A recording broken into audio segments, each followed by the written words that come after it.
Hey folks, today I want to share something fresh that's happening over in China. Can you believe this? American-style barbecue restaurants there are no longer serving American beef. Instead, they've switched to Australian beef. At this point, they might as well start calling it Australian-style American barbecue. American beef used to be the star of the menu. But after China imposed retaliatory tariffs on U.S. goods, the price of American beef in China soared, about 40% higher than the same quality of Australian beef. That price jump was too much for many restaurants to handle, so they dropped U.S. beef and made the switch. Take Home Plate Barbecue, a popular chain in Beijing. They go through 7 to 8 tons of brisket every month, but with American beef prices rising fast, they started testing out Australian brisket. Customers didn't mind, so starting in May, they're going all in on Australian beef, brisket, ribs, sausages, the whole deal. As for pork ribs, those are now coming from Canada. And it's not just one place. A lot of American-style restaurants in China are doing the same. Even upscale steakhouses that used to pride themselves on 100% U.S. beef are now quietly switching to Australian cuts. Now let's be clear, U.S. beef exports to China are worth around $125 million a month. That's a relatively small piece of the overall trade between the two countries. But the fact that American beef is getting pushed out of the Chinese market shows just how deep the trade tensions have cut. Down to the everyday details of what ends up on a plate. There's more. Even before the tariffs, American beef prices were already climbing. Severe droughts back home have shrunk U.S. cattle herds to the lowest levels since the 1950s. Prices were already up. China's tariffs just made things worse, essentially opening the door for Australia to take a big chunk of America's market share. Some restaurants in China have started posting signs explaining why U.S. beef is no longer on the menu.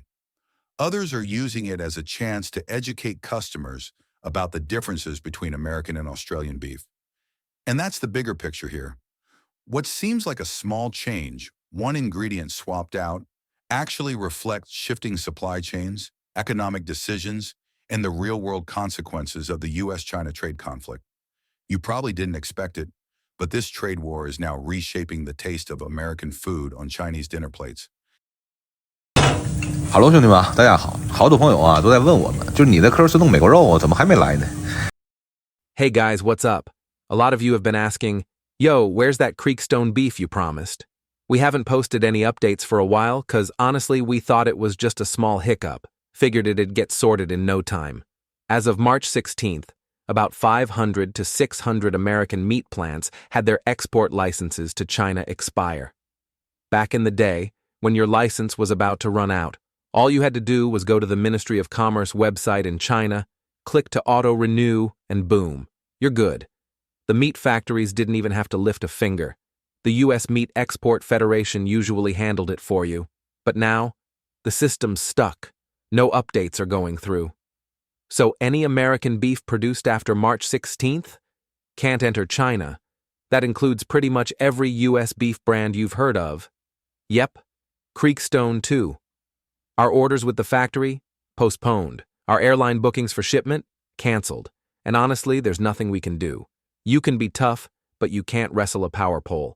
So right now, in our restaurant, we're using only black market beef. In China, if you're talking top-tier meat, here's the deal. From the US, it's Creekstone. From Australia, it's black market. So hey, if you haven't tried black market yet, come by and give it a shot. 这个肥牛叫欧肥，这个叫美肥。 We've got two types of beef in play here, Aussie fat beef and American fat beef. Now in just the past month, prices for U.S. fat beef shot up from around 60 RMB a kilo to 80 plus, even over 90 in some areas. Take Shenyang, for example. Today it's going for 90 RMB per kilogram. Yesterday it was 88. And in a few places, yeah, it's already pushing past 90. So, we've been looking around the market for a solid alternative, and we landed on this Aussie beef from Factory 517. This stuff's legit.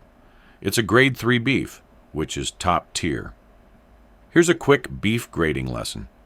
Australian beef is ranked from 1 to 9, 1 being the lowest, 9 being the best. The U.S. system, though, uses labels. Black, blue, red. Different tiers based on quality. Now, about 6 weeks ago, this Aussie beef was selling for 62 RMB per kilogram. Now, it's up to 80. Never buy grass-fed Aussie fat beef. If you're going with Australian beef, you want grain-fed, especially Angus grade. 你好，庄老师，请问澳洲肥牛好吃还是美国肥牛好吃？我个人是澳肥好吃。你感觉美肥好吃还是澳肥好吃？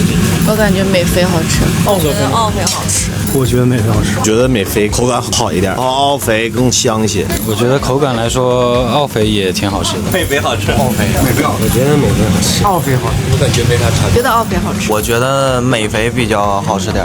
我也觉得美肥好吃。屋里面这么多烤店的老板，大部分给的票都是美国肥牛好吃，但是我可能因为长时间总吃美肥的原因吧，我觉得澳肥也不错，所以各有千秋吧。澳洲的肥牛相对来说，它的香度会更香一些，就是它的口感要偏柴一些。美肥是属于可能没有澳洲的养育时间那么久，香度呢可能略微欠缺一些，但是口感非常好，非常棒。所以真正想去你用什么样的产品去代替什么样的产品，我觉得是无法代替的。就像你代替不了我，我代替不了你一样，还是通过你的价格最终来制定你的门店的定价，选择你自己符合你自己的产品。就是为什么说让你们自己去定义呢？澳肥比美肥现在1公斤便宜10块钱，所以就看你们自己未来怎么去定义你们的厨房了吧。最近对于我们这片使用进口牛肉、猪肉的人来说，真的是潸然诛心了。 Lately, for folks like us who rely on imported beef and pork, man, it's been brutal.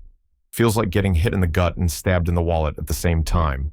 Whether you're running a Latin-style barbecue joint or doing low and slow American-style smoked meats, the outlook's not exactly sunny.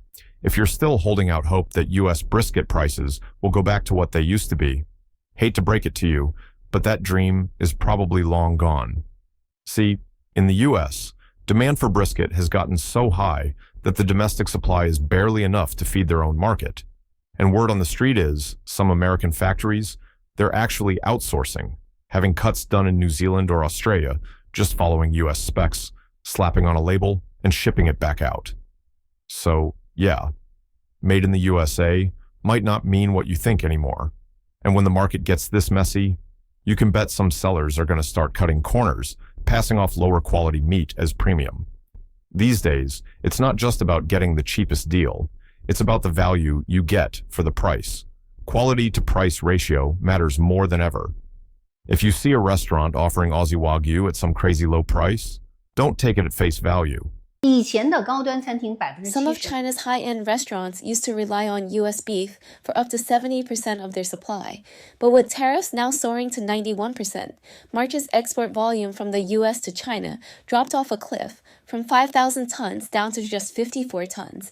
That's practically an overnight shutdown of premium U.S. beef across the entire country. You might think, well, it's just a small piece of the market, not my problem. But let me give you a real example. There's a buffet restaurant in Zhengzhou that used to serve American frozen beef ribs. The cost? Around 30 yuan per pound. But now they've switched to Brazilian imports. Those cost 45 yuan per pound.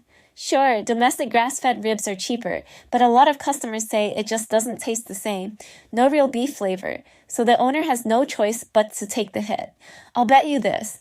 Those all-you-can-eat beef rib buffets that are blowing up on TikTok right now, within 3 months, prices will jump at least 10 yuan.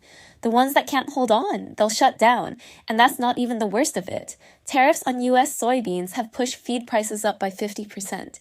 That's hitting pork, chicken, and beef across the board. And that means 3 types of food businesses in China are on the chopping block. First, low-cost, all-you-can-eat beef rib buffets that rely on imported frozen cuts. Second, neighborhood hot pot spots offering affordable beef where profit margins are already under 20%. Third, chain fast food places that depend heavily on chicken breast as their main protein. Mark my words, any place offering unlimited meat refills before June, those owners are already calculating how long they've got before shutting their doors. But the smart ones, they're adapting fast.